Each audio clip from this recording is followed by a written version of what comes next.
ॐ श्री हम हनुमते नमः। अथ श्री घटिकाचल हनुमत स्तोत्रम्। शङ्खचक्रधरं देवं घटिकाचलवासिनं योगारूढं ह्याञ्जनेयं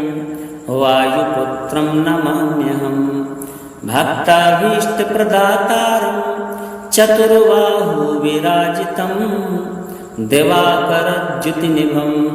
वन्देऽहं पवनात्मजं। कौपीनमेखिलासूत्रं स्वर्णकुण्डलमण्डितं लङ्घिताब्धिं रामदूतं नमामि सततं हरिं। दैत्यानां नाशनार्थाय महाकायधरं विभुं गदाधरकरोयस्तं वन्देऽहं मारुतात्मजं। नृसिंहाभिमुखो भूत्वा पर्वताग्रे च संस्थितं वाञ्छन्तं ब्रह्मपदवीं नमामि कपिनायकं।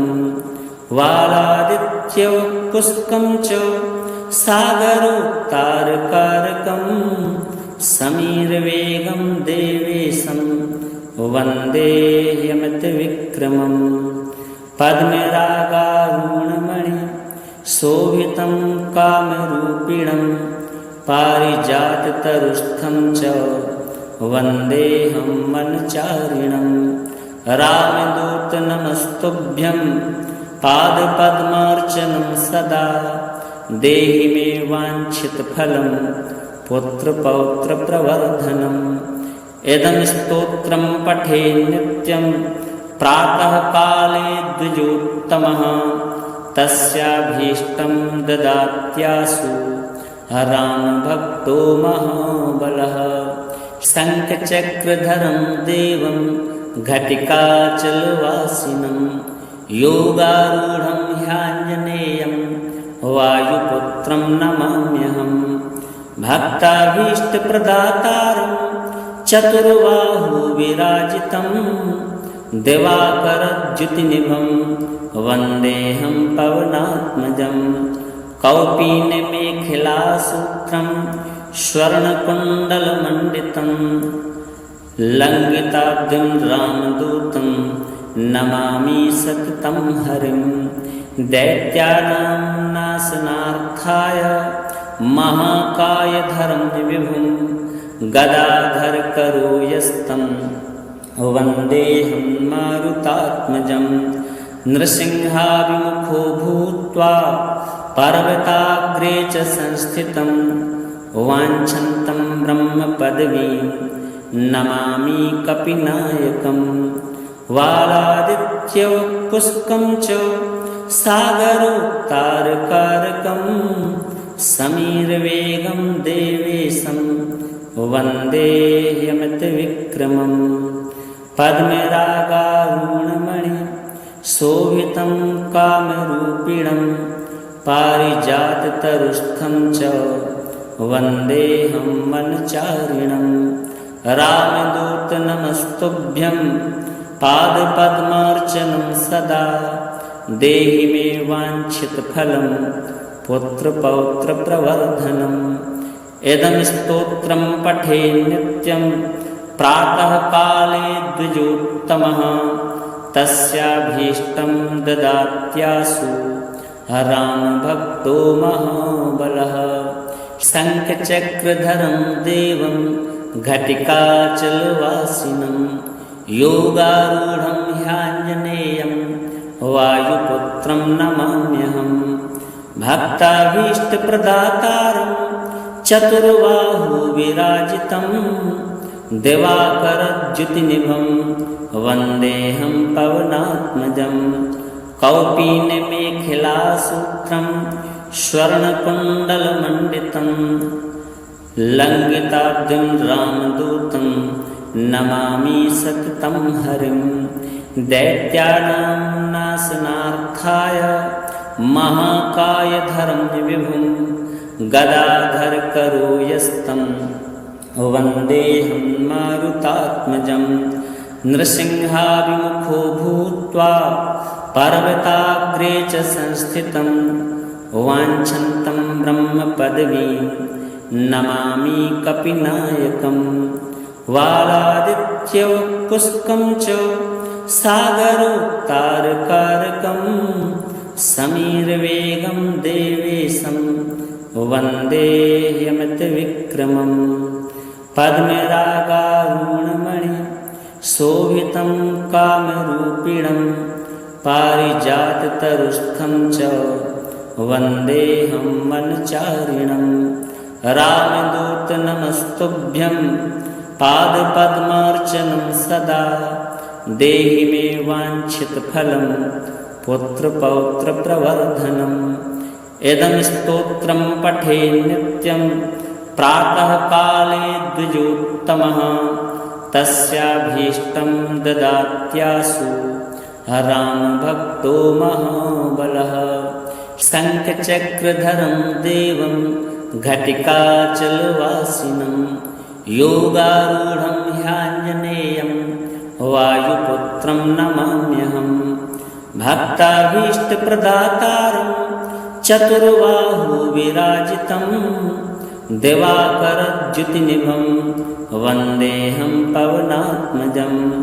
कौपीनमेखिलासूत्रं स्वर्णकुण्डलमण्डितं लङ्घिताब्धिं रामदूतं नमामि सततं हरिं दैत्यानां नाशनार्थाय महाकायधरं विभुं गदाधरकरोयस्तं वन्देऽहं मारुतात्मजं नृसिंहाभिमुखो भूत्वा पर्वताग्रे च संस्थितं वाञ्छन्तं ब्रह्मपदवीं नमामि कपिनायकं वालादित्यवपुष्कं च सागरोत्तारकारकं समीरवेगं देवेशं वन्देऽहमतविक्रमं पद्मरागारुणमणि शोभितं कामरूपिणं पारिजाततरुस्थं च वन्देऽहं वनचारिणं रामदूत नमस्तुभ्यं पादपद्मार्चनं सदा देहि मे वाञ्छितफलं पुत्रपौत्रप्रवर्धनम् इदं स्तोत्रं पठे नित्यं प्रातःकाले द्विजोत्तमः तस्याभीष्टं ददात्यासु रामभक्तो महाबलः शङ्खचक्रधरं देवं घटिकाचलवासिनं योगारूढं ह्याञ्जनेयं वायुपुत्रं नमाम्यहं भक्ताभीष्टप्रदातारं चतुर्बाहुविराजितं दिवाकरद्युतिनिभं वन्देऽहं पवनात्मजं कौपीनमेखिलासूत्रं स्वर्णकुण्डलमण्डितं लङ्घिताब्धिं रामदूतं नमामि सततं हरिं दैत्यानां नाशनार्थाय महाकायधरं विभुं गदाधरकरोयस्तं वन्देऽहं मारुतात्मजं नृसिंहाभिमुखो भूत्वा पर्वताग्रे च संस्थितं वाञ्छन्तं ब्रह्मपदवीं नमामि कपिनायकं वालादित्यवपुष्कं च सागरोत्तारकारकं समीरवेगं देवेशं वन्देऽहमतविक्रमं पद्मरागारुणमणि शोभितं कामरूपिणं पारिजाततरुस्थं च वन्देऽहं वनचारिणं रामदूत नमस्तुभ्यं पादपद्मार्चनं सदा देहि मे वाञ्छितफलं पुत्रपौत्रप्रवर्धनम् इदं स्तोत्रं पठे नित्यं प्रातःकाले द्विजोत्तमः तस्याभीष्टं ददात्यासु रामभक्तो महाबलः शङ्खचक्रधरं देवं घटिकाचलवासिनं योगारूढं ह्याञ्जनेयं वायुपुत्रं नमाम्यहं भक्ताभीष्टप्रदातारं चतुर्बाहुविराजितं दिवाकरद्युतिनिभं वन्देऽहं पवनात्मजं कौपीनमेखिलासूत्रं स्वर्णकुण्डलमण्डितं लङ्घिताब्धिं रामदूतं नमामि सततं हरिं दैत्यानां नाशनार्थाय महाकायधरं विभुं गदाधरकरोयस्तं वन्देऽहं मारुतात्मजं नृसिंहाभिमुखो भूत्वा पर्वताग्रे च संस्थितं वाञ्छन्तं ब्रह्मपदवीं नमामि कपिनायकं वालादित्यवपुष्कं च सागरोत्तारकारकं समीरवेगं देवेशं वन्दे यमतविक्रमं पद्मरागारुणमणि शोभितं कामरूपिणं पारिजाततरुस्थं च वन्देऽहं वनचारिणं रामदूत नमस्तुभ्यं पादपद्मार्चनं सदा देहि मे वाञ्छितफलं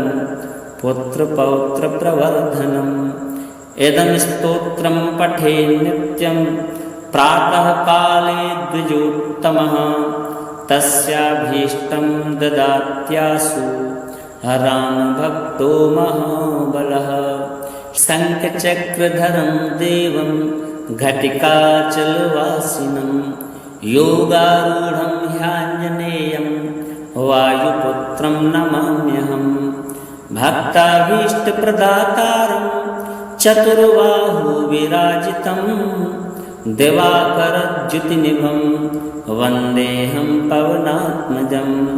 कौपीनमेखिलासूत्रं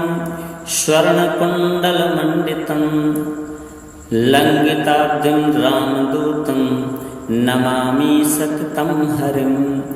दैत्यानां नाशनार्थाय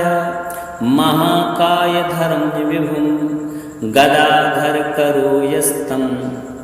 वन्देऽहं मारुतात्मजं नृसिंहाभिमुखो भूत्वा पर्वताग्रे च संस्थितं वाञ्छन्तं ब्रह्मपदवीं नमामि कपिनायकं वालादित्यवपुष्कं च सागरोत्तारकारकं समीरवेगं देवेशं वन्दे यमतविक्रमं पद्मरागारुणमणि शोभितं कामरूपिणं पारिजाततरुस्थं च वन्देऽहं वनचारिणं रामदूत नमस्तुभ्यं पादपद्मार्चनं सदा देहि मे वाञ्छितफलं पुत्रपौत्रप्रवर्धनम्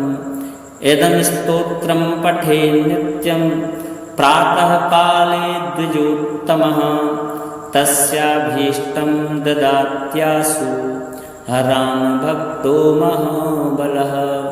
शङ्खचक्रधरं देवं घटिकाचलवासिनं योगारूढं ह्याञ्जनेयं वायुपुत्रं नमाम्यहं भक्ताभीष्टप्रदातारं चतुर्बाहुविराजितं दिवाकरद्युतिनिभं वन्देऽहं पवनात्मजं कौपीनमेखिलासूत्रं स्वर्णकुण्डलमण्डितं लङ्घिताब्धिं रामदूतं नमामि सततं हरिं दैत्यानां नाशनार्थाय महाकायधरं विभुं गदाधरकरोयस्तं वन्देऽहं मारुतात्मजं नृसिंहाभिमुखो भूत्वा पर्वताग्रे च संस्थितं वाञ्छन्तं ब्रह्मपदवीं नमामि कपिनायकं वालादित्यवपुष्कं च सागरोत्तारकारकं समीरवेगं देवेशं वन्दे यमतविक्रमम् पद्मरागारुणमणि शोभितं कामरूपिणं पारिजाततरुस्थं च वन्देऽहं वनचारिणं रामदूत नमस्तुभ्यं पादपद्मार्चनं सदा देहि मे वाञ्छितफलं पुत्रपौत्रप्रवर्धनम् इदं स्तोत्रं पठे नित्यं प्रातःकाले द्विजोत्तमः तस्याभीष्टं ददात्यासु रामभक्तो महाबलः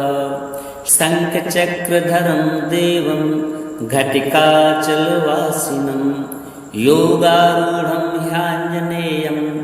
वायुपुत्रं नमाम्यहं भक्ताभीष्टप्रदातारं चतुर्बाहुविराजितं दिवाकरद्युतिनिभं वन्देऽहं पवनात्मजं कौपीनमेखिलासूत्रं स्वर्णकुण्डलमण्डितं लङ्घिताब्धिं रामदूतं नमामि सततं हरिं दैत्यानां नाशनार्थाय महाकायधरं विभुं गदाधरकरोयस्तं वन्देऽहं मारुतात्मजं नृसिंहाभिमुखो भूत्वा पर्वताग्रे च संस्थितं वाञ्छन्तं ब्रह्मपदवीं नमामि कपिनायकं वालादित्यवपुष्कं च सागरोत्तारकारकं समीरवेगं देवेशं वन्दे यमतविक्रमम् पद्मरागारुणमणि शोभितं कामरूपिणं पारिजाततरुस्थं च वन्देऽहं वनचारिणं रामदूत नमस्तुभ्यं पादपद्मार्चनं सदा देहि मे वाञ्छितफलं पुत्रपौत्रप्रवर्धनम् इदं स्तोत्रं पठे नित्यं प्रातःकाले द्विजोत्तमः तस्याभीष्टं ददात्यासु रामभक्तो महाबलः शङ्खचक्रधरं देवं घटिकाचलवासिनं योगारूढं ह्याञ्जनेयं वायुपुत्रं नमाम्यहं भक्ताभीष्टप्रदातारं चतुर्बाहुविराजितं दिवाकरद्युतिनिभं वन्देऽहं पवनात्मजं कौपीनमेखिलासूत्रं स्वर्णकुण्डलमण्डितं लङ्घिताब्धिं रामदूतं नमामि सततं हरिं दैत्यानां नाशनार्थाय महाकायधरं विभुं गदाधरकरोयस्तं वन्देऽहं मारुतात्मजं नृसिंहाभिमुखो भूत्वा पर्वताग्रे च संस्थितं वाञ्छन्तं ब्रह्मपदवीं नमामि कपिनायकं वालादित्यवपुष्कं च सागरोत्तारकारकं समीरवेगं देवेशं वन्दे यमतविक्रमम् पद्मरागारुणमणि शोभितं कामरूपिणं पारिजाततरुस्थं च वन्देऽहं वनचारिणं रामदूत नमस्तुभ्यं पादपद्मार्चनं सदा देहि मे वाञ्छितफलं पुत्रपौत्रप्रवर्धनम् इदं स्तोत्रं पठे नित्यं प्रातःकाले द्विजोत्तमः तस्याभीष्टं ददात्यासु रामभक्तो महाबलः शङ्खचक्रधरं देवं घटिकाचलवासिनं योगारूढं ह्याञ्जनेयं वायुपुत्रं नमाम्यहं भक्ताभीष्टप्रदातारं चतुर्बाहुविराजितं दिवाकरद्युतिनिभं वन्देऽहं पवनात्मजं कौपीनमेखिलासूत्रं स्वर्णकुण्डलमण्डितं लङ्घिताब्धिं रामदूतं नमामि सततं हरिं दैत्यानां नाशनार्थाय महाकायधरं विभुं गदाधरकरोयस्तं वन्देऽहं मारुतात्मजं नृसिंहाभिमुखो भूत्वा पर्वताग्रे च संस्थितं वाञ्छन्तं ब्रह्मपदवीं नमामि कपिनायकं वालादित्यवपुष्कं च सागरोत्तारकारकं समीरवेगं देवेशं वन्देऽहमतिविक्रमं पद्मरागारुणमणि शोभितं कामरूपिणं पारिजाततरुस्थं च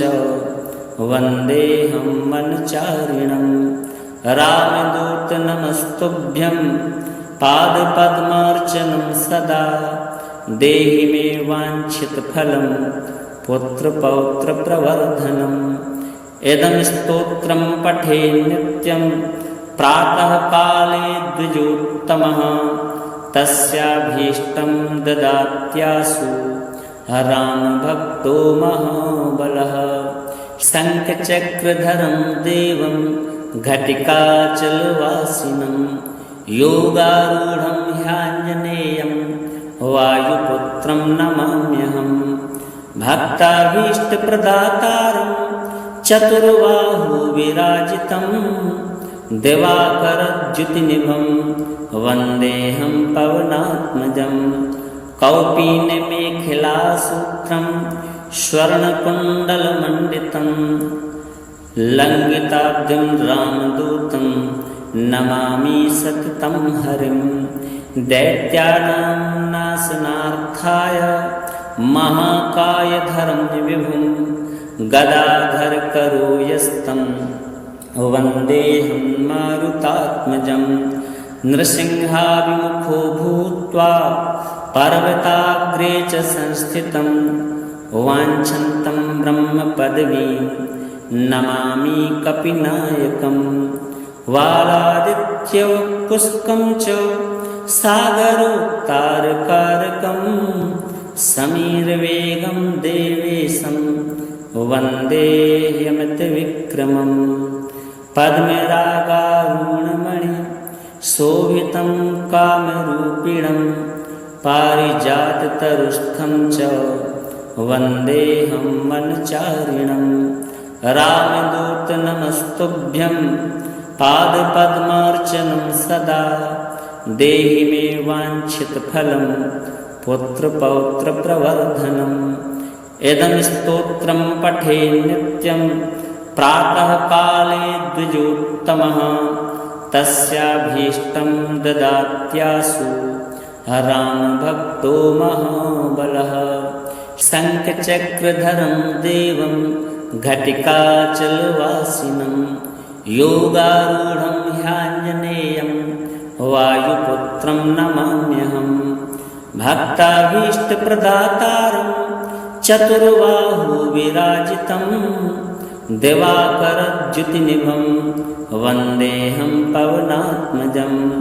कौपीनमेखिलासूत्रं स्वर्णकुण्डलमण्डितं लङ्घिताब्धिं रामदूतं नमामि सततं हरिं दैत्यानां नाशनार्थाय महाकायधरं विभुं गदाधरकरोयस्तं वन्देऽहं मारुतात्मजं नृसिंहाभिमुखो भूत्वा पर्वताग्रे च संस्थितं वाञ्छन्तं ब्रह्मपदवीं नमामि कपिनायकं वालादित्यवपुष्कं च सागरोत्तारकारकं समीरवेगं देवेशं वन्देऽहमतिविक्रमं पद्मरागारुणमणि शोभितं कामरूपिणं पारिजाततरुस्थं च वन्देऽहं वनचारिणं रामदूत नमस्तुभ्यं पादपद्मार्चनं सदा देहि मे वाञ्छितफलं पुत्रपौत्रप्रवर्धनम् इदं स्तोत्रं पठे नित्यं प्रातः काले द्विजोत्तमः तस्याभीष्टं ददात्यासु रामभक्तो महाबलः शङ्खचक्रधरं देवं घटिकाचलवासिनं योगारूढं ह्याञ्जनेयं वायुपुत्रं नमाम्यहं भक्ताभीष्टप्रदातारं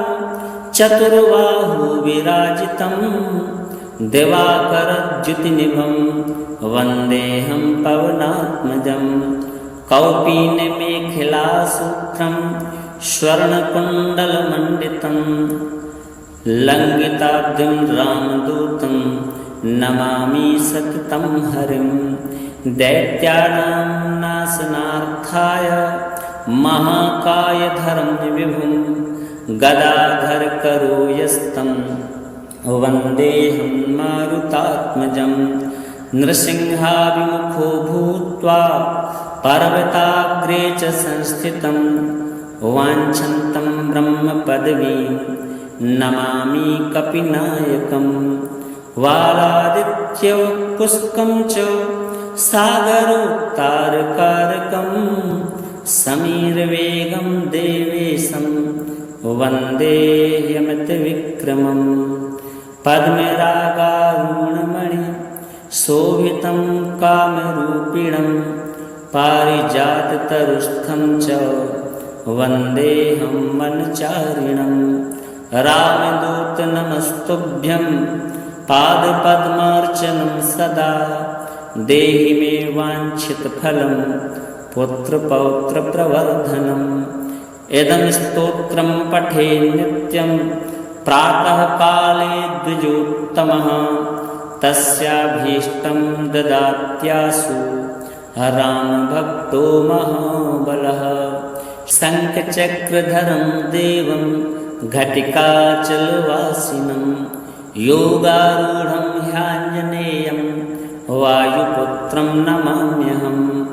भक्ताभीष्टप्रदातारं